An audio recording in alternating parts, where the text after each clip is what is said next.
Halo, selamat berjumpa kembali di Amalia Podcast. Saya menyiapkan edisi spesial Earth Day atau Hari Bumi yang jatuh pada tanggal 22 April dengan mengundang Dr. Eka Sarjana. Dr. Eka menyelesaikan masternya di Auckland University New Zealand dan PhD dari University of Sydney, Australia. Beli Eka, panggilan akrabnya adalah pemerhati lingkungan, founder dari komunitas Gen Bambu dan humas dari Bank Sampah Tegeh Sari Lestari di Denpasar. Saya akan berbincang-bincang dengan Beli Eka tentang problem dan pengelolaan sampah sebagai bagian dari pemeliharaan lingkungan hidup kita. Simak perbincangan kami berikut ini.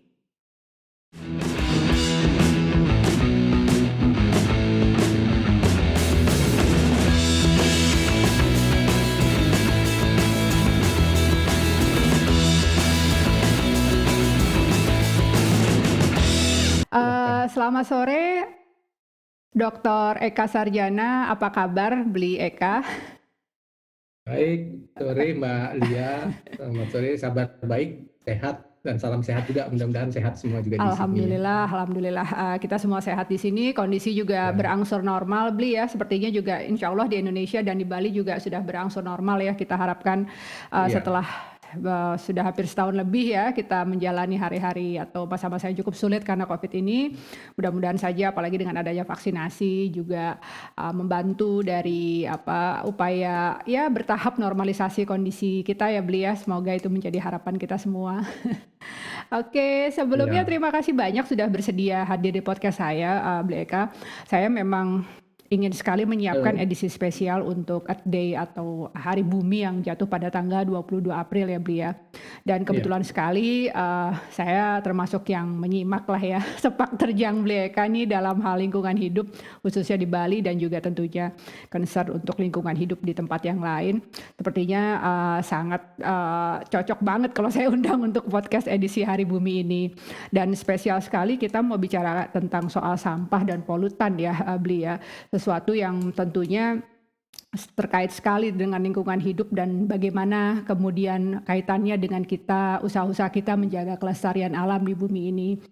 Nah, Bli Eka itu termasuk salah satu yang sangat concern dengan masalah pengelolaan sampah ya, masalahnya, akar masalah maupun bagaimana pengelolaannya. Nah, salah satu masalah sampah ini kan adalah marine debris ya, atau bahasa Indonesianya apa sih, sampah laut ya, Bli Eka ya? iya. Ya, sampah Puing laut. laut atau sampah laut? Oh, puing laut. Oke, iya. Ini memang menjadi masalah Hmm, kita ya, menjadi masalah yang cukup besar. Saya ingat dulu waktu Bu Susi Pujiastuti masih menjadi Menteri Kelautan dan Perikanan, beliau membuat sebuah kampanye ya, bagaimana kemudian kita mengurangi sampah, khususnya sampah plastik yang ada di lautan. Nah, kalau menurut Bli Eka sendiri sebetulnya masalah dari sampah atau puing laut ini apa sih, Bli?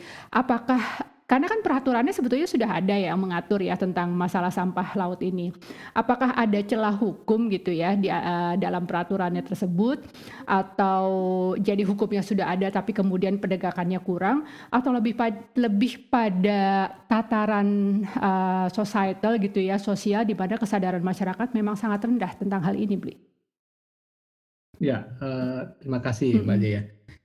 Tapi sebelumnya saya juga sampaikan, saya sih bukan pakar tentang lingkungan, bukan pakar tentang sampah juga. Heeh. Kebetulan saya cuma orang yang concern lah, yang Concern, pemerhati yang ya, Bli ya, dan ya peduli ya sama lingkungan ya. Mhm, suka mhm, pada mhm. hal-hal yang berbau Mhm, lingkungan, kemudian mhm. saya mempelajari hal-hal yang baru, kemudian ternyata kesukaan itu terus menjadi saya concern di lingkungan. Mhm. Tidak hanya masalah sampah, tapi dan sebagainya Mhm, juga ya, mhm, masalah mhm. lingkungan. Jadi kalau kita bicara tentang marine debris ini Mhm. atau sampah laut atau puing laut ini juga, kalau ditanya sebenarnya akar akar permasalahannya, masalah dasarnya itu apa? Mhm. Masalah dasarnya sebenarnya adalah ketidakmampuan kita manusia mengelola sampah di darat. Oh, oke. Itu Jadi akar akarnya masalahnya di sebenarnya. Jadi darat ya, jadi kemudian iya, menyebabkan masalah di ketidak laut. Oke. Mhm, ya mhm. ketidakmampuan kita sebagai manusia Mhm. untuk mengelola sampah di darat. Oke. Karena manusia hidupnya di darat Iya, iya, kan,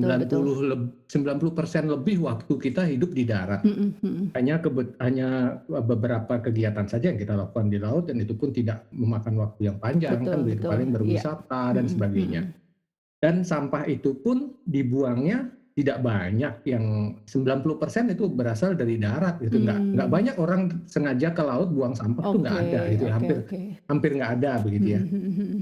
Jadi kebanyakan adalah sampah dibuang di darat, kemudian sembarangan, kemudian masuk ke got lah bilang itu Hmm. singkatnya secara simpel masuk ke got atau selokan, kemudian dari selokan masuk ke sungai yang lebih besar, sungai mengalirlah ke laut. Nah, kalau memang tidak berhasil ditangkap di sungai, dia sudah pasti akhirnya pasti muaranya pasti di Iya, laut iya. kan. Semua, hampir semua begitu gitu. Oke. Polanya sama di seluruh dunia. Dan itu juga tidak terjadi hanya di Indonesia, tapi itu juga terjadi di seluruh dunia gitu ya. Di dunia punya juga salah satu yang terdekat dengan kita adalah the Great Pacific Garbage Patch. Great Pacific Garbage Patch atau yang dikenal dengan the Pacific Trash Vortex itu ada di sekitar antara Jepang dengan, kalau kita lihat di peta ada antara Jepang dengan Amerika. Di situ ada dua pusaran besar ya, yaitu Western Vortex sama Eastern Vortex. Jadi ada dua. Nah itu di situ tuh khusus di daerah itu sekitar 80.000 ya, menurut para ahli itu sekitar 80.000 juta ton gitu. 80.000 juta ton beli ya? Ada Oke, wow. ya ada berapa itu jadinya, saya nggak ngerti juga ya berapa angkanya itu, saya nggak tahu, saya bukan orang ekonomi jadi nggak tahu angka.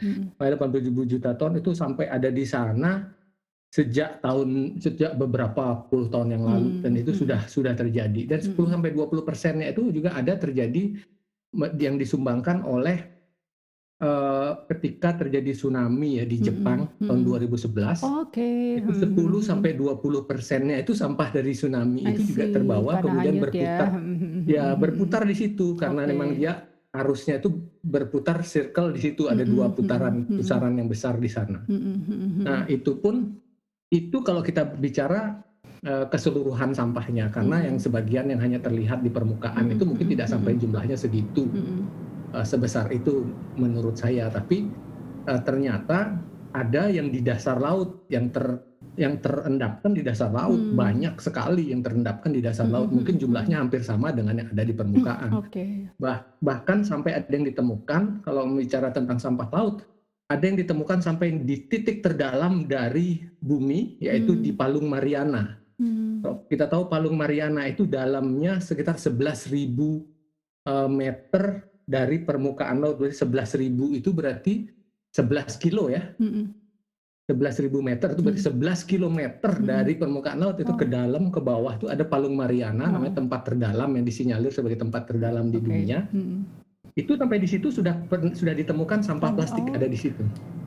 Jadi bagaimana dahsyatnya berarti sampah plastik dan sebagainya, bukan hanya plastik dan juga sampah-sampah yang lainnya, itu juga ada di dasar laut, mengotori dasar laut seabednya. Oke, seabednya. Oke. Jumlah itu wajar kalau kita bilang tidak segitu, tapi kita kan tidak melihat ada yang di dasar laut itu jumlahnya katanya konon menurut para ahli hampir sama jumlahnya dengan yang ada di permukaan. Jadi yang di permukaan. Dan para ahli juga negara-negara bilang siapa yang harus membersihkan ini? Itu tidak ada yang bisa membersihkan ini karena para pakar menyatakan bahwa untuk membersihkan itu saja diperlukan sekitar kalau tidak salah 67 kapal bermuatan besar yang trip bolak-balik setiap hari, dan itu menghabiskan biaya yang besar, jadi makanya tidak selesai-selesai, jadi tidak ada yang mau bertanggung jawab itu punya siapa, karena memang tidak jelas itu. Sampah itu tidak jelas, itu sampah laut itu tidak jelas dari mana asal dan sebagainya. Nah kalau di Indonesia, kalau kita kembali ke Indonesia, di Indonesia sendiri terjadinya memang kebanyakan dari hasil penelitian beberapa rekan-rekan akademisi juga yang meneliti tentang arus laut dan arus sampah itu juga disebabkan banyak 80-90% memang disebabkan oleh sampah yang kita produksi sendiri di Indonesia. Jadi hanya sekitar 10% yang diproduksi, yang datang dari luar mungkin hanyut, dan itu pun setelah hanyut sudah lama itu akan terlihat. Ada sampah yang baru dengan sampah yang lama itu kan akan terlihat. Sampah yang lama itu pasti tingkat kekeruhannya tinggi sekali dan biasanya dia sudah mencapai kepingan yang lebih kecil. Kalau dia masih sifatnya masih utuh, masih kelihatan jelas, gelas atau nggak botol plastik masih jelas, masih itu berarti Sampah dia baru nggak ya. lama, nggak lama ya, dia baru dan dia tidak jauh, ngapungnya itu nggak jauh gitu di laut. Jadi memang kebanyakan katanya 90% itu dari Indonesia gitu ya. Jadi kalau sekarang kita tanya celah hukum sebenarnya hukumnya sendiri, aturannya sendiri baik internasional maupun nasional tuh sudah sangat lengkap. Lengkap ya. Yang mulai dari aturan internasional ada Deklarasi Stockholm tahun 1972 yang sudah mengatur juga tentang kewajiban pemerintah untuk menjaga lautnya. Iya. Kemudian ada United Nations Convention on the Law of the Sea, Iya. UNCLOS UNCLOS, 1982. ya, betul. Ya, kemudian ada UNCED ya, United Nations Conference on Environmental and Development tahun 1992 atau Rio ya. Kemudian ada Basel Convention Iya. juga 1992 ya, Basel Convention. Nah, itu ketentuan-ketentuan internasional yang menjaga dan mewajibkan negara-negara untuk tetap menjaga perairannya. Ya, itu sudah sangat lengkap. Kemudian dari tingkat nasional juga ada. Tingkat nasional juga Indonesia punya Undang-Undang 32 2009 ya, tentang perlindungan dan pengelolaan lingkungan hidup, tentunya pasal 63. Kemudian Undang-Undang 32 tahun 2014 tentang kelautan. Ya. Kemudian Peraturan Presiden yang baru 83 tahun 2018 ya, tentang penanganan sampah laut. Ya, ini menjadi core-nya, kemudian menjadi core penanganan sampah laut. Saat ini yang kemudian dibuatlah ada rencana aksi nasional. Nah, rencana aksi nasional ini dari tahun 2018 sampai 2025 gitu. Jadi rencana aksi nasional ini targetnya adalah pada tahun 2025 Indonesia akan bersih 70% dari sampah laut. Targetnya itu 70% Indonesia bebas dari sampah laut tahun 2025. Dan 2040 kita bebas 100% dari sampah laut target. Memang sedikit ambisius target itu, tapi bukan tidak mungkin. Kalau memang apa yang kita lakukan tepat dan bagus, berjalan dengan baik, semua berjalan dengan baik, saya yakin itu bisa gitu ya. Tapi memang secara ini kalau kita di Indonesia bicara, kalau saya nih secara pribadi nih, simpel saja dari pengamatan orang awam gitulah, kalau saya pengamatan orang awam tidak berbicara dalam konteks aturan, ada beberapa hal yang menyebabkan terjadinya permasalahan sampah sampai masuk ke sampah laut. Kita bicara masalah pengolahan sampah di darat, kemudian yang sudah pasti akan berdampak kepada masalah sampah di laut. Ada beberapa masalah ya, akarnya diantaranya ada budaya, ada fasilitas, ada partisipasi, ada regulasi atau penegakan hukum, teknologi, pengawasan, dan kemudian terus bersinergi dan menjadi satu kesatuan, bekerja bersama, berjalan bersama. Ibaratnya roda, dia harus bergerak bersama. Tidak bisa satu roda bergerak kiri, yang kanan tidak bergerak, tidak bisa juga. Karena seringkali pemerintah dan masyarakat seringkali saling tunjuk nih. Pemerintah menyatakan bahwa seperti yang Mbak Lia bilang tadi, kesadaran masyarakatnya kurang. Sedangkan masyarakat sendiri, kalau kita ambil dari kacamata masyarakat sendiri juga bilang, kami mau, tapi fasilitasnya tidak mendukung apa yang kami lakukan. Nah gitu. Iya, nah misalnya ketika kami sudah mau sudah mau memilah sampah misalnya, atau nggak mengelola sampah kami, diangkutnya tetap aja begitu Pak, nggak dipisahkan. Nah begitu ada. Dan begitu. Sehingga kalau saya bilang rendahnya kesadaran dan sebagainya itu akarnya adalah dari budaya ya, budaya atau cara berpikir, way of life ya, cara hidup, cara berpikir. Itu bisa dirubah dengan dua cara. Budaya, pembentukan budaya ya, itu yang paling penting. Kalau saya bilang dasar atau core itu sebenarnya ada di pembentukan cara berpikir atau perubahan budaya, mindsetnya. Pembentukan ini bisa dengan cara soft approach, dengan cara hard approach. Artinya pendekatan yang lunak, pendekatan yang keras. Pendekatan yang lunak adalah dengan cara misalnya edukasi. Ya. Sejak edukasi itulah yang kita lakukan dari usia dini nih, sejak usia dini untuk membentuk generasi nanti yang akan membawa bangsa ini arahnya kemana, itu pembentukan itu. Tapi memang memakan waktu yang cukup panjang, tidak bisa dihasilkan dalam waktu 1 atau 2 tahun. Ya, memerlukan waktu, akan terlihat hasilnya ketika 10-15 tahun lagi nanti baru akan terlihat generasi-generasi yang baru yang sangat pro lingkungan gitu. Nah, pendekatan hard approach yang cepat yang kita ingin lakukan bisa dilakukan dengan penegakan hukum atau paksaan gitu ya. Karena kita belajar di negara-negara lain juga, kalau kita lihat Jepang dan Singapura, mereka juga bilang kalau kita orang bilang, "Wih, bagus ya kesadarannya mereka." Sebenarnya bukan berangkat dari kesadaran, mereka juga dulu mengalami hal yang sama. Tapi penegakan hukumnya konsisten, gitu. Penegakan hukumnya konsisten. Jadi hard approach-nya dia pendekatan dengan cara yang cukup keras itu dia konsisten melakukan. Nah, seperti Singapura pun sampai sekarang kan masih begitu kan. Makanya orang bilang Singapura is a fine country, city. fine city ya. Apa-apa didenda ya, fine denda gitu kan, bukan fine denda. Karena saya sendiri ketika kemarin berkunjung ke Singapura, sempat kebetulan main Singapura, saya ngobrol dengan pengelola di sana. Dia bilang, Pak Eka kalau buang sampah di sini nih Pak, sungai ini bersih banget ini. Saya kagum, bersih banget ya.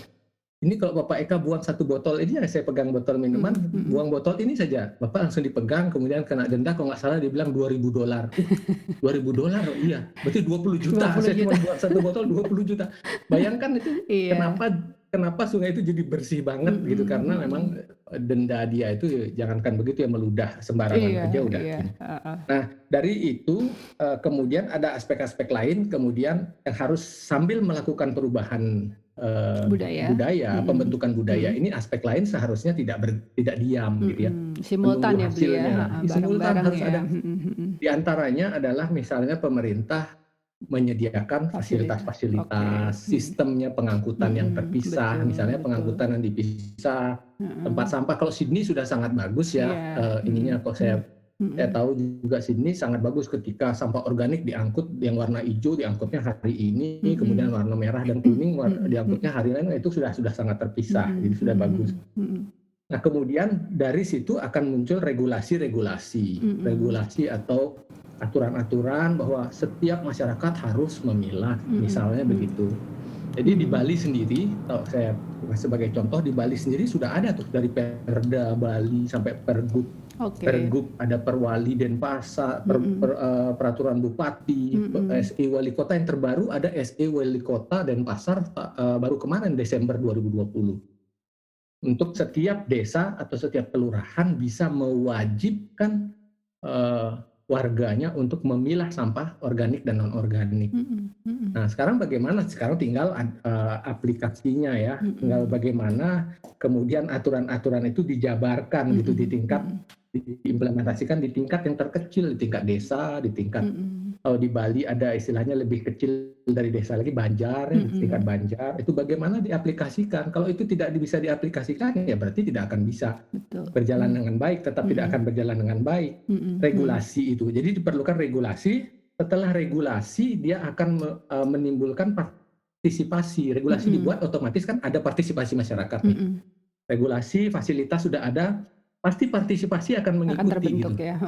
Ya, partisipasi. Oke, kita mau nih karena sudah diangkut, sudah terpisah, masyarakat akan bertambah walaupun belum 100%. Masyarakat akan bertambah, paling tidak akan naik angka partisipasinya, pasti naik karena fasilitas itu sudah bagus, sistem sudah terbuat dengan baik gitu. Tapi kemudian setelah berpartisipasi, kemudian apa yang harus dilakukan adalah pengawasan. Aspek pengawasan itu yang agak kurang gitu ya, di kita agak kurang. Jadi makanya teman-teman sempat bertanya dulu, apa nggak ada denda di situ? Denda itu ada, sudah ada. Malah di Perda Bali itu malah ada pidana kurungan maksimum 6 bulan penjara atau denda 50 juta maksimum. Untuk apa? Untuk yang membuang sampah sembarangan, untuk yang membakar sampah sembarangan, itu sudah ada. Ya, sudah ada aturannya. Denda sudah ada. Tapi problemnya ada mungkin di pengawasan ya. Karena tidak cukup hanya menjadikan orang jera, menjadikan orang takut atau kapok itu hanya dengan 1-2 contoh saja. Tapi perlu adanya konsistensi terus-menerus ya. Pengawasan yang terus-menerus konsisten ya, seperti yang negara-negara lain lakukan. Itu akan itu harus bergerak bersama-sama, yaitu akan menghasilkan satu sistem kemudian yang akan bisa menyelesaikan permasalahan sampah di darat yang akan menyebabkan akan mengurangi sampah Sampah di di laut laut ya, otomatis gitu ya, oke, secara iya, otomatis. oke. Itu Berarti memang sebenarnya Mbak Lia. prosesnya, cukup kompleks ya, Beli, ya, menciptakan sebuah Ya, ekosistem ini ya, dari mulai budaya, kemudian fasilitasi, ada regulasi yang harus saling, berkaitan satu sama lain gitu ya.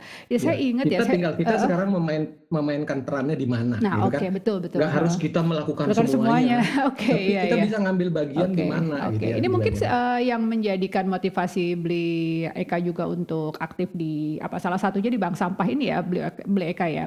Mhm, Heeh. iya. Itu apa yang dilakukan di sana, Bli? Apakah itu, berfokus pada pemilahan atau atau edukasi atau bagaimana Bli Eka di bank sampah, Heeh. di Ya, Bali ini? Mhm. di sana di bank sampah itu diperlukan orang-orang yang dalam tanda kutip cukup gila gitu ya, Mhm. dalam tanda kutip cukup gila, untuk gila apa, gila yang mau bekerja Heeh heeh. tanpa imbalan, yang Betul, mau heeh. Mhm mhm. meluangkan waktu tidak bersama keluarganya dan Mhm sebagainya, itu mhm perlu mhm orang-orang yang cukup gila di situ gitu. mhm. Kalau orang-orang yang berorientasinya kerja adalah uang, kerja harus Mhm mhm menghasilkan dan mhm. sebagainya, dia tidak akan mampu menjalankan itu gitu loh. Mhm Jadi mhm mhm. orang-orang itu memang harus itu. Mhm. Eee, awalnya dibentuk adalah untuk, untuk menerima sampah-sampah anorganik. Anorganik ya, Jadi oke. sampah, Mhm. ketika masyarakat sudah memilah Mhm 2 jenis mhm sampah lah mhm. minimal ya, Mhm minimal paling paling rendah lah, mhm organik dan anorganik. mhm Nah, ketika organiknya nanti dikelola misalnya menjadi pupuk dan mhm. sebagainya, menjadi Kompos ya. kompos Mhm dan mhm. sebagainya, anorganiknya kemana? Nah, Mhm. anorganik ini diwadahi dengan, bank sampah. Oke. Ya dengan bank sampah ini kemudian bank sampah dibawa ke sana, ke bank sampah ditimbang dan sebagainya. Mhm mhm Hanya mhm. saja bank sampah itu sebenarnya, eee, tidak stagnan pada proses datang, timbang, Mhm. dan dapat uang. Jadi Mhm saya mhm. saya menggerakkan bank sampah yang sedang saya gerakkan, yaitu Bank Sampah Tegeh Sari Mhm Lestari mhm. namanya di Denpasar. Kita justru berangkat bukan dari situ, kita Mhm justru berangkat dari ide bahwa semua permasalahan sampah itu seperti yang saya ceritakan mhm. tadi, semua permasalahan sampah itu ada di mentalitas, ada di Oke. budaya, Iya. Mhm mhm. habit dan juga cara berpikir, cara Mhm mhm perilaku kita, way of life. mhm. Jadi yang harus bank sampah tekankan adalah bagaimana merubah Perilaku. orang, Mhm individu mhm menjadi mau memilah sampahnya di hulu gitu loh, di mhm. awal, Iya, di oke. rumahnya, di tingkat Mhm rumah dia mhm sudah mhm mau. mhm Itu sebenarnya, core dari kegiatan seharusnya bank sampah. mhm Selain memang oke, menerima sampah dari masyarakat yang sudah dipilah untuk ditimbang dan sebagainya, mhm itu kan hanya, apa ya, rewards ya, semacam mhm rewards yang mhm kemudian diberikan kepada masyarakat yang sudah mau memilah sampahnya, diberikanlah rewards berupa mhm tabungan dan mhm mhm sebagainya, makanya mhm. namanya bank sampah. Tapi Oke.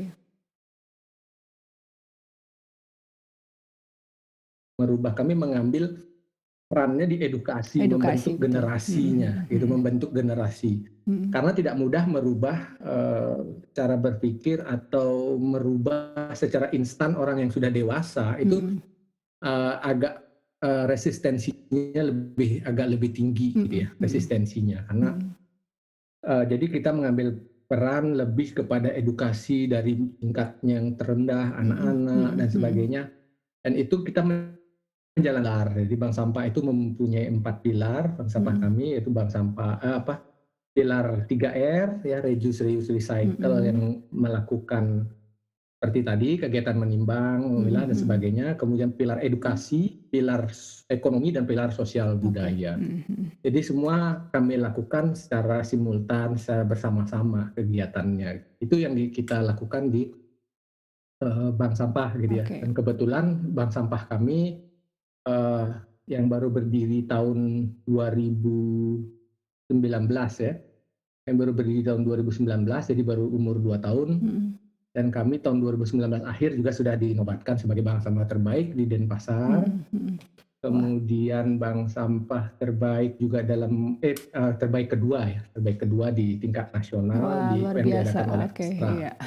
Senang sekali tahun mendengarnya Beli 2020 ya, kemarin ya. dan, inisiatif seperti ini kan juga, terjadi di wilayah-wilayah lain ya di Indonesia. Jadi kalau Mhm, mhm. kemudian semangatnya sama seperti ini ya, semangat kegilaan itu yang tadi Beli Eka tekankan ya, semangat volunteer-nya untuk kemudian berani untuk mengubah ya itu tadi ya, awalnya kan sebenarnya dari habit, dari perilaku. Kalau misalnya, insentifnya kan sebetulnya bonus Mhm, aja ya, tapi bagaimana kemudian perubahan perilaku itulah yang iya, dicoba, diperkenalkan lewat bank sampah ini. Oke, nah terus ini untuk kondisi terkini sepanjang Covid nih Bre Eka iya, ya, kita masalah sampah, eee, sepanjang mhm. pengamatan Bre Eka gimana nih kira-kira? Apakah, ada penurunan volume sampah gitu ya? Karena kan terutama misalnya di Bali kan pariwisata terhenti sesaat lah, walaupun tadi di awal kita bilang bahwa kayaknya mungkin di, bulan-bulan ke depan bakal dibuka lagi nih gitu ya. Atau justru malah ada Mhm, peningkatan mhm. ini volume sampah, terutama dari jenis sampah medis kah gitu? Atau sekarang kan biasanya kalau selama pandemi kita jadi, frekuensi belanja online-nya tinggi kan ya, dan biasanya kan, packaging-nya kan banyak banget tuh. Ini gimana nih Beli, mungkin dari ngobrol dengan Heeh, heeh. sesama teman-teman juga kondisi terkini persampahan kita nih gimana nih? Iya, Mhm. itu yang menarik tuh ya, Mhm artinya mhm. saya juga dari awal, memperkirakan pasti, wah pasti ini turun drastis. Mhm mhm. Di Mhm. kota-kota yang berbasis masyarakatnya itu berbasisnya komuter gitu ya, Mhm mhm berbasisnya ada mhm. kerjaannya lebih banyak di Mhm. kantor, Mhm. sampai kantoran ya, seperti Jakarta, Surabaya, Balikpapan, Mhm. kemudian Medan ya, Mhm.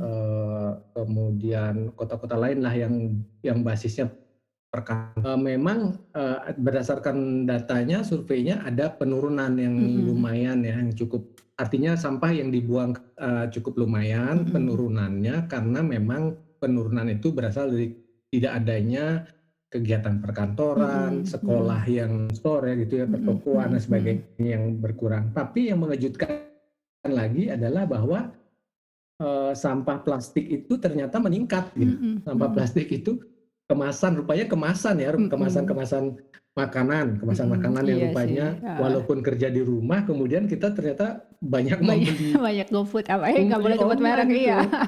Membeli online, Heeh akhirnya heeh. kemasannya tuh kan banyak semua Iya kan, iya iya, bahkan heeh. kadang-kadang eksesif ya Kak, Betul kadang, betul betul, heeh. gelas satu, pakai ada dibungkus kertasnya lagi, ada Heeh tas heeh ininya, ada heeh. pipetnya, ada Heeh heeh.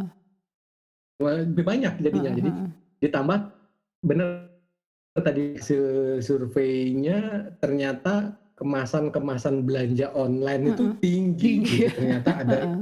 yang ada plesternya ya, Heeh heeh. pembungkus Bubble wrap itu ya? isolasi Heeh plesternya, heeh, mhm. kemudian ya bubble Mhm wrap-nya, mhm. kemudian pembungkusnya sendiri pasti ada kertasnya, Mhm ada pakai mhm. plastik dan sebagainya. Ternyata itu juga sangat tinggi dan itu mengalami lonjakan juga gitu, Mhm mengalami mhm. lonjakan, sekian persen gitu ya. Mhm. Dan itu sudah dipastikan, akan terjadi kalau memang masih terus, seperti ini. Tapi Mhm untuk kota mhm. seperti di Bali ya, seperti daerah Mhm. seperti di Bali, Mhm. kota di Bali, Bali yang mengandalkan pariwisata kan, Mhm. hampir 100% mengandalkan kita pariwisata. Semua Mhm. sektor bertumpu pada pariwisata. Pariwisata, mhm. Dan ketika pariwisata betul-betul terpukul oleh, pandemi, tidak ada tamu dan Mhm mhm. sebagainya, banyak sekali yang, masyarakat, saudara-saudara kita yang di-PHK dan Mhm sebagainya, mhm mhm. hotel-hotel pada tutup, bayangkan sekian puluh ribu, Iya. bahkan ratusan ribu jiwa, tidak bisa beraktivitas secara normal, Mhm kemudian mhm. sudah tentu ini berdampak secara ekonomi, Mhm. berdampak pada kemampuan daya beli dan sebagainya. Mhm Nah, mhm. otomatis, karena daya beli yang menurun, otomatis seharusnya secara logikanya, sampah sudah pasti berkurang, Mhm. karena orang sedikit belanja, Betul, ya kan? mhm. Yang punya uang pun masih berpikir 2 kali untuk spend ya, untuk Mhm mhm.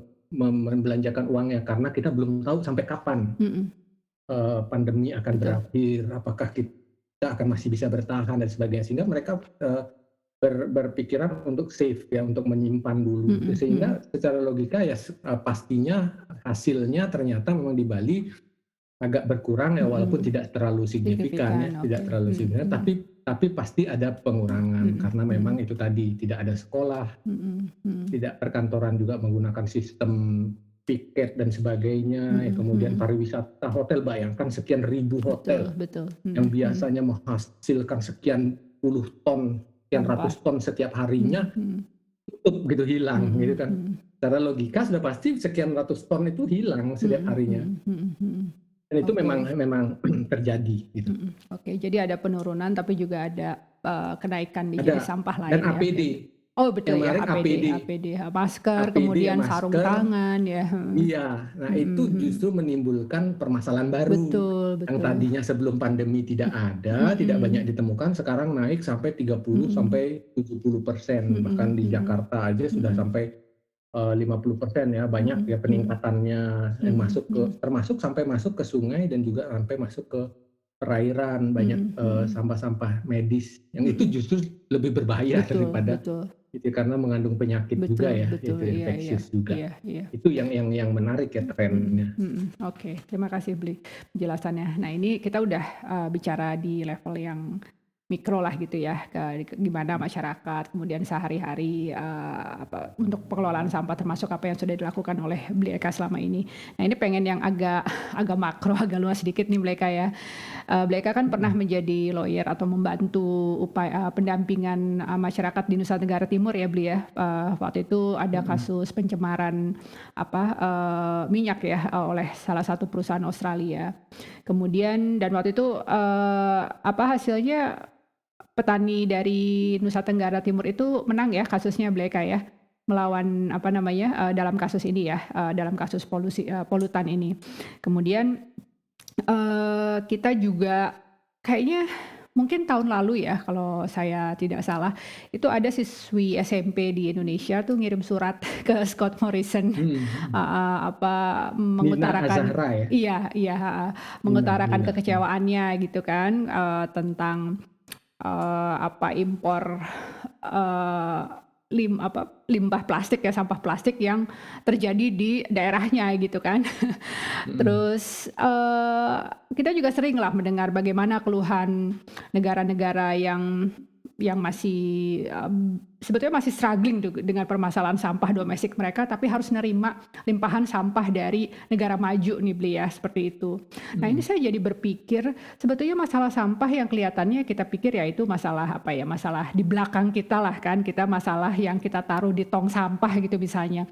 Ini kok sebenarnya refleksi dari apa nih Beli ya, dari, tatanan dunia gitu sebetulnya. Jadi bagaimana kemudian negara-negara maju itu, banyak mengambil langkah untuk mengirimkan sampah yang tidak dikehendaki di negaranya ke negara lain gitu kan. Walaupun memang dengan dalih ya sampah-sampah tersebut masih bisa dimanfaatkan gitu ya, karena kan ya kita di Indonesia misalnya ada komunitas pemulung gitu ya, atau yang memang kemudian bisa bisa me-recycle sampah-sampah tersebut. Coba kan rasanya gini loh, ya beli saya juga ya pernah tinggal di New Zealand kan bagaimana, pengelolaan sampah kan, dilakukan secara sangat baik, kemudian di Australia juga seperti itu. Tapi kok ujung-ujungnya ternyata dikirim juga ke negara lain gitu loh Bli, dan sampai menimbulkan keluhan gitu ya dari mhm, penduduk mhm, negara mhm. ketiga ini. Ini saya jadi tertarik kemudian saya baca-baca sedikit gitu ya, mungkin, yang pasti Bli tahu lebih banyak, dari saya. Ini ada istilah tentang waste colonialism ini atau garbage imperialism itu melukiskan bagaimana, eee, perimbangan dunia yang nggak adil ini dalam hal sampah gitu. Nah, boleh minta pendapat Bli Eka nggak tentang Mhm. hal ini nih, Bli? Iya, iya, makasih banyak. Mhm, Artinya kalau yang pertama tuh ya, mhm. masalah apa tadi tuh, saya pernah Iya, heeh, terlibat boleh sekalian diceritain dalam Bli, kayaknya ini menarik penanganan. sekali nih, heeh, bagaimana memperjuangkan teman-teman atau kelompok petani dari, NTT ini ya dalam, mengatasi, kasus pencemaran ini gitu. Iya, Mhm, jadi saya sih sebenarnya mhm, kebetulan saja gitu ya, mhm, kebetulan saja berada di saat yang tepat ada di mhm, sana gitu mhm, ya. mhm. Artinya ketika itu, saya hanya melengkapi, artinya kalau ibaratnya saya melengkapi kepingan puzzle yang Mhm mhm. hilang itu, kemudian saya masuk di situ melengkapinya kepingan dari kasus besar ini. Jadi kasus itu sebenarnya sudah terjadi tahun Mhm. 2009 gitu ya. Oke. Nah itu, saya kebetulan ada di sana, kemudian diminta oleh 2 profesor saya Mhm. yang ada di Sydney, Mhm. kebetulan bersama saya di Sydney, kemudian diminta oleh 2 profesor saya untuk bergabung di grup para lawyer yang Mhm. gabungan dari Australia dan Inggris itu. Oke. Mhm. Karena memang bidang saya diketahui oleh profesor itu sebagai Mhm. pembimbing saya juga, Mhm. bidang saya memang di bidang itu gitu ya, Mhm. lingkungan, Mhm. internasional, hak asasi manusia dan Mhm. sebagainya. Mhm. Kemudian saya bergabung di tahun 2014, saya mulai Mhm. bergabung, saya tidak pernah berpikir apa-apa, saya hanya berpikir bahwa saya ketika itu saya ditanya, eee kami akan membela siapa nih? Membela perusahaan apa membela Mhm. petani? Kan Mhm. gitu kan Mhm. pertanyaan saya. Mhm. Jadi, "Oh enggak, kita membela petani, mau Mhm. memperjuangkan hak petani." Oke, saya langsung tanpa berpikir 2 kali, Mhm. saya langsung, Mhm. "Oke, saya mau." Karena Mhm. saya memperjuangkan nasib para Mhm. petani Mhm. itu, yang katanya waktu itu saya dijelaskan ada sekitar 12.000 petani. Oke. Jadi Oke. saya, wah, Mhm. Mhm. 12.000 petani, wah, Mhm. Mhm. mau saya, oke kalau gitu ya. Jadi, tadinya saya berpikir kita akan memperjuangkan perusahaan gitu ya. Mhm. Jadi, wah, saya nanti bertentangan dengan hati nurani saya gitu. Kemudian Heeh. Heeh. saya pikir ketika, enggak, kita untuk petani, oke, Oke. saya langsung mau. Tanpa dibayar pun ketika Mhm. itu Mhm. 2014 saya jalan, berangkat. Jadi, itu ya syukurlah kemudian, eee, kasus itu, wah itu lama ya kasusnya sampai sejak 2014 saya harus bolak-balik terus, bolak-balik Mhm. Sydney Mhm. Kupang dan Mhm. sebagainya. Sampai tahun 2016. 2016 akhirnya pada bulan Agustus, kalau nggak salah Agustus 2016, kita masukkanlah kasus itu ke Federal Court of Australia di Mhm. sana, Mhm. Mhm. eee eee, di Sydney. Nah itu setelah itu terus bersidang, sidangnya sangat sangat panjang dari Mhm. tahun 2016 sampai tahun 2021 Mhm. ini Mhm. baru kita dikabarkan menang, dan itu pun Mmm. masih ada proses banding. Mmm. Belum belum menang Belum menang 100% juga 100% ya. ya, belum inkrah ya Kan kalau masih di ada Indonesia, proses, iya, oke, iya, heeh. kan masih ada proses banding, Oh, iya, apilnya iya, iya, lagi ada betul, betul. sebagainya. Nah, Mhm. Mhm. Mhm. tapi setidaknya bahwa kita bilang, "Oh, perjuangan kami tidak Mhm. sia-sia lah," Mhm. gitu ya. Mhm. Perjuangan Mhm. kami Mhm. membantu. Kita sih bukan apa-apa gitu, tapi kita Mhm. sudah membantu melakukan apa yang kita bisa, apa yang Mhm. kita punya untuk kepentingan, para petani itu. Dan saya Mhm. juga Mhm. sempat mengajak, perwakilan petaninya itu Pak Daniel Mhm. Tanda itu waktu di Sydney juga Mhm. saya ajak Mhm. jalan-jalan di sana. Saya Mhm. artinya, eee, kasihan sekali gitu ya, saya Mhm. yang langsung terjun Mhm. ke lokasi di NTT, kasihan sekali melihat kondisi di mana ada listrik ya, belum ada listrik, belum pernah nonton TV Mhm. dan Mhm. sebagainya karena kondisi yang tertinggal dan sebagainya. Mhm. Itu Mhm. saya sangat sangat berbahagia pada saat itu bisa mewakili mereka, sehingga Mhm. saya berbaur menjadi satu dengan mereka dan sebagainya tanpa batasan Mhm. apapun gitu ya. Mhm. Mhm. Tapi sepak terjangnya itu di sana kegiatannya, wah, penuh suka dan duka ya, Mhm. pernah Mhm. jatuh dari sepeda motor lah, kemudian pernah hampir tenggelam di tengah laut lah, saya udah penuh dengan doa dan sebagainya ketika naik perahu tanpa apa, perahu yang tanpa Pelampung, sampingan tahu itu ya, samping, tanpa oke, iya, iya. pegangannya Heeh, yang heeh. tak tahu, Heeh. satu biji gitu aja itu di tengah laut, lautan bebas itu Heeh. kan, Heeh. di bawah itu kan lautan bebas itu, Mhm. kayak Mhm. wah, itu ya perjuangannya luar biasa lah gitu, suka dan Mhm. dukanya Mhm. gitu. Jadi Mhm. banyak sekali suka dan dukanya. Mhm. Mhm.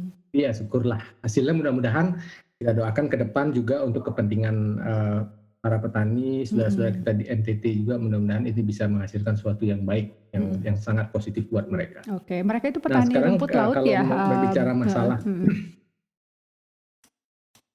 ya, Iya. Mhm. petani rumput laut, Heeh. Mhm. Mhm. mereka kejadian itu merubah tidak hanya memukul secara ekonomi, tapi memukul juga sosial budaya mereka. Mhm. Sosial budaya Mhm. mereka artinya apa? Mereka dipaksa untuk akhirnya melakukan pekerjaan-pekerjaan Pekerjaan yang tidak lain ya? mereka Oke. kuasai Betul, gitu betul. ya. Mhm. Jadi itu Mhm. merubah pola hidup mereka Mhm. gitu. Jadi Mhm. karena Mhm. udah tidak bisa lagi gitu, agak Mhm. Mhm. sulit dan Mhm. Mhm. sebagainya. Ada yang memaksakan terus, tapi setelah itu pun saya terus datang memaksakan mereka melakukan itu, tapi tidak bisa gitu. Mhm. Jadi Mhm. jatuh bangun terus gitu. Jadi Mhm. luar Mhm. biasa kondisinya. Oke, iya, iya. Nah itu Mhm. Mhm. pukulan-pukulannya sangat berat. Tapi Mhm. mudah-mudahan semuanya berbuah manis ya. Mhm. Artinya Mhm. sama-sama kita doakan Iya, bersama oke, gitu ya iya. untuk Mhm. ke depan. Mhm. Nah, untuk yang selanjutnya itu yang Mhm. masalah impor sampah ya, Mhm impor mhm sampah mhm. Eee, dari luar. Nah itu Mhm. sebenarnya kenapa sih gitu? Jadi Mhm. permasalahannya sekarang pertanyaannya kan kenapa sih kalau Mhm. sampai ada impor sampah yang kemudian, isu miringnya sebutannya adalah impor limbah B3 gitu ya. B3 ya? Mhm Akhirnya mhm. ya akhirnya sebutannya miringnya ke impor limbah bahan berbahaya beracun Mhm gitu ya. mhm. Limbah B3 pokoknya limbah yang berbahaya dan beracun. Tapi sebenarnya asalnya bukanlah sesuatu yang, eee, ilegal gitu ya, karena Mhm. memang impor yang dilakukan adalah impor bahan baku industri untuk daur ulang gitu. Oh, Jadi oke. Mhm. bahan benarnya misalnya perusahaan membuat kertas dari bahan-bahan daur Mhm. ulang itu karena memang bahan baku industri manufaktur Indonesia itu yang ya polietilen, Mmm, polipropilen, mhm mhm. polistiren, terus PVC, polivinil klorida, itu kebutuhannya sekitar 5 sampai 6 juta ton per tahun. Oke.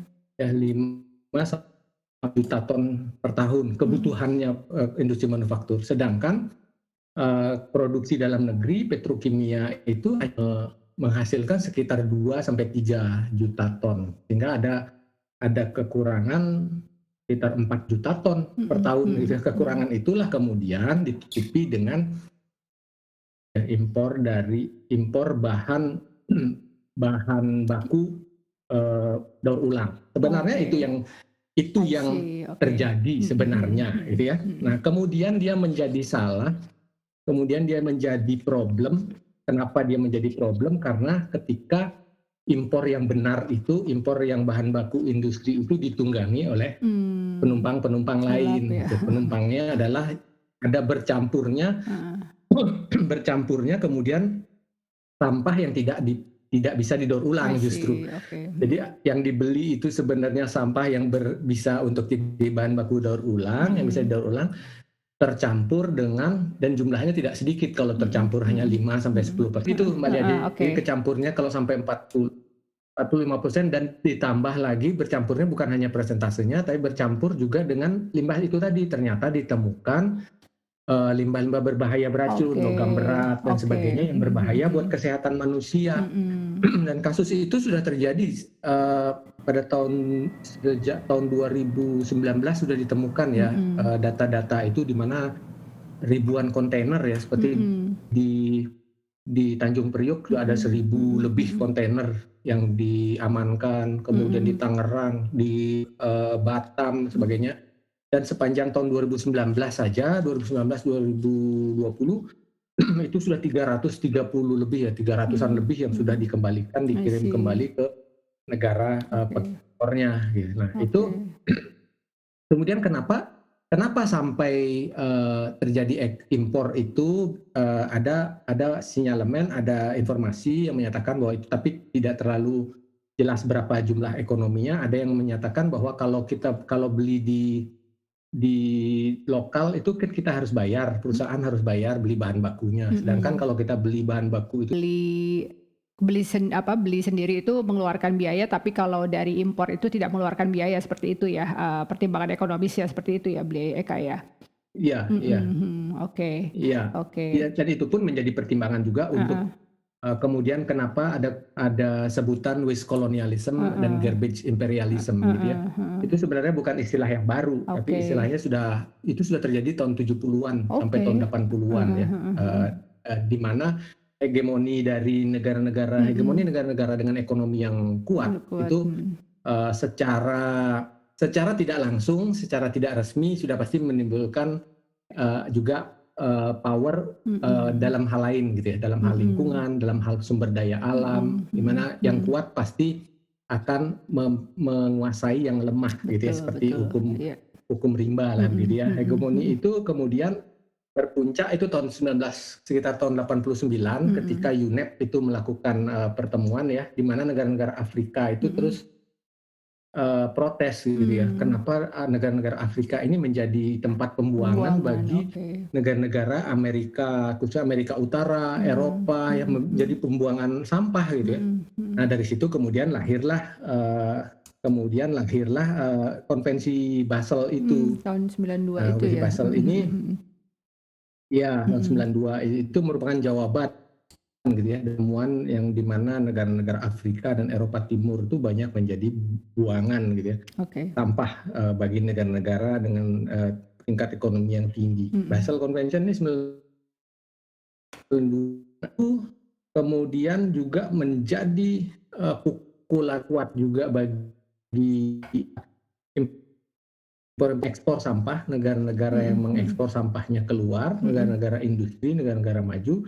Ketika tahun 2019 kemudian dilakukan amandemen gitu ya, di konvensi Basel ini kemudian tahun 2019 kemarin dilakukan amandemen. Amandemen ini secara singkatnya saya bisa katakan bahwa mereka memasukkan plastik sebagai di aneks 2-nya memasukkan plastik sebagai bahan berbahaya. Jadi bahan berbahaya kemudian yang harus melalui proses PIC atau Prior Informed Consent. Jadi Prior Informed Consent ini kemudian harus diterapkan oleh semua negara yang akan melakukan ekspor. Nah itu yang menimbulkan kemudian pro dan kontra. Nah masalahnya kalau kita lihat kasus terakhir baru saja terjadi, ini baru bulan Maret kemarin ya, baru 2 minggu lalu, yang temuan di Pelabuhan Belawan Medan, ya Pelabuhan Belawan Medan itu baru tanggal 15 atau 16 Maret kemarin itu baru terjadi, ditemukan. Nah di kasus ini yang terbaru ini kemudian ada 5 hal yang menurut saya ada 5 hal yang harus dicermati gitu ya. Yang dicermati ada beberapa hal. Satu, bahwa aspek legal dokumennya yang pertama. Yang pertama adalah aspek legal dokumen ya. Yang kedua kemudian environmental safety-nya ya, environmental safety. Yang ketiga hukum internasionalnya, aturan-aturan internasional, international convention dan sebagainya. Keempat adalah environmental burden-nya, beban lingkungannya. Ya. Kelima kemudian aspek sosial ekonominya. Nah, legal documents misalnya pada kasus yang terakhir yang di Pelabuhan Belawan Medan, misal legal documents oke gitu. Secara legal dokumen oke, misalnya Bea Cukai menyatakan sudah oke. Segala dokumen untuk melakukan ekspor impor sampah ini sebagai bahan baku daur ulang ini oke, tidak ada masalah. Mungkin apa pajaknya, saya nggak tahu secara jelas apa saja yang diperlukan. Yang jelas dinyatakan oke, nggak masalah legal dokumennya. Kemudian environmental safety-nya bagaimana gitu ya? Apakah dia mengandung bahan berbahaya beracun dan sebagainya? Itu kan itu juga ada kewenangannya, itu di Kementerian Lingkungan Hidup dan Keuangan gitu kan. Kehutanan kok keuangan sih. KLHK gitu ya. Kemudian itu ada environmental safety. Yang ketiga hukum lingkungannya, hukum internasionalnya. Jadi apakah negara pengekspor dan negara pengimpor ini adalah anggota dari Basel Convention, ya, tentang movement of transboundary movement of hazardous waste. Nah, kasusnya ini ternyata Amerika yang mengirim gitu, California ya, dari Amerika yang mengirim ke Indonesia gitu kan. Entah mungkin atas permintaan, pastinya sudah ada karena dokumennya lengkap, berarti kan sudah ada yang pembelinya gitu kan, sudah ada yang menerima. Tapi permasalahannya adalah kita bisa dianggap melanggar Basel Convention karena berdasarkan amandemennya itu Basel Convention menyatakan bahwa negara parti dari atau anggota dari Basel Convention itu tidak boleh melakukan transaksi dengan negara yang bukan anggota Basel Convention karena Amerika itu bukan negara yang meratifikasi, bukan negara meratifikasi Basel Convention ya. Amerika dengan beberapa negara lain ya, Timor Leste, Fiji, Haiti, kemudian ke San Marino ya, Solomon Island itu belum bergabung di Basel Convention. Jadi kita bisa menimbulkan pertanyaan bagi Indonesia karena kita dianggap nanti bisa melanggar dari Basel Convention itu. Yang keempat adalah menambah beban itu environmental burden-nya ya. Karena begini, ketika dikirim pada kebanyakan kasus seperti yang terjadi di Mojokerto yang oleh anak SMP ya, oleh Nina ya, Nina itu. Karena ketika sampah itu dikirim satu kontainer, bilanglah begitu, satu kontainer yang bisa digunakan kemudian hanya 50%, bilanglah 50% atau 60% yang ternyata memang bisa menjadi bahan baku daur ulang. Yang 40% lagi itu sembarangan begitu, akhirnya dibuang sembarangan, yang kemudian akan menjadi beban lingkungan lagi kan gitu. Beban lingkungan lagi kan. Ya, oke. Kemana lagi? Apakah dibuang nanti lagi harus ke TPA lagi kah atau kemana ya? Yang menimbulkan juga nanti dampak kesehatan dan sebagainya. Nah itu environmental burden-nya. Kemudian yang kelima aspek sosial ekonominya itu ya, di mana program pemerintah sekarang ini yang di mana melakukan circular economy ya, dengan program untuk semangat memilah sampah dari rumah dan sebagainya akan bisa terganggu oleh itu gitu. Karena memang semangat masyarakat yang memilah dengan baik yang maksudnya untuk dihargai dan dibeli oleh perusahaan besar membeli sampah yang kemudian menjadi aspek ekonominya ada gitu ya. Masyarakat memilah mau kemudian dibeli, kan itu ada penghasilan gitu. Di situ ada economic circle ya. Nah, itu akan terganggu karena dengan adanya ini industri hanya membeli jadi dari luar dan tidak mau melirik lagi masyarakat ya, pilahan-pilahan dari masyarakat. Nah, itu loh. Nah, itu jadi 5 aspek itu sebenarnya yang harus disoroti dari kasus itu. Itu bukan perkara hanya impor, ada limbah B3-nya dan sebagainya, tapi ada beberapa aspek yang harus diperhatikan juga gitu.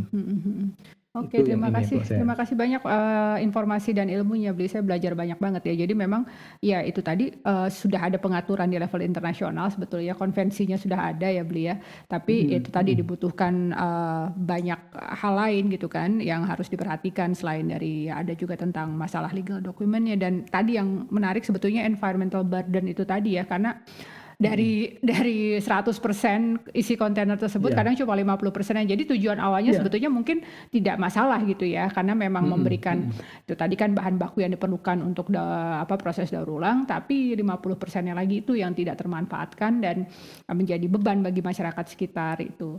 Dan ya ini kan sebenarnya dan itu menimbulkan celah hukum tadi seperti Mbak Lia tanyakan. Celah hukumnya itu apa? Ketika ada celah untuk melakukan impor bisa gitu ya.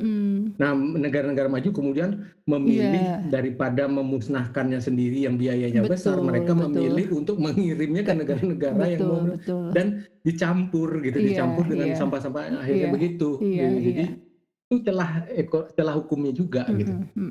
Iya, jadi ya itu tadi ya, Bli, kadang yang terlihat baik gitu kan di negara luar ya, kita lihat perfect gitu ya, almost perfect lah gitu pemilahan sampahnya, tapi ternyata di balik itu ada cerita lain ya, bahwa ada beberapa persen dari sampah yang seharusnya mereka olah sendiri itu ya karena mereka juga punya keterbatasan fasilitas ya, karena kan ya mahal ya, Bli Eka ya, membuat pengolahan sampah itu ya.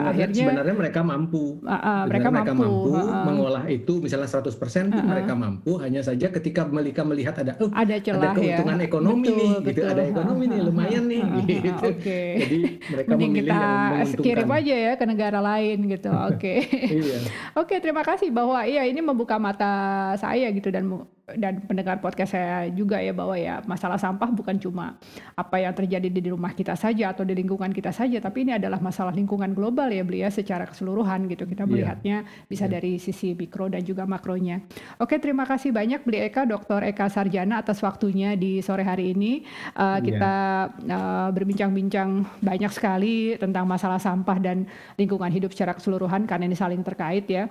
Tadi juga mendengar cerita Beli Eka yang sangat menarik tentang bagaimana berusaha untuk mendampingi petani di NTT ya, petani rumput laut ya, untuk memperjuangkan haknya gitu yang karena mereka akhirnya mata pencahariannya terganggu karena mengalami pencemaran akibat tumpahan minyak ya waktu itu oleh perusahaan Australia. Oke, terima kasih sekali lagi atas waktunya dan terus semangat ya, Bli, mengawal ini inisiatif di tingkat masyarakat untuk kita bisa mengelola lingkungan kita ini dengan lebih baik dan tentunya menjaga bumi kita yang cuma satu-satunya ini beliau udah makin tua, udah makin banyak banget bebannya gitu ya.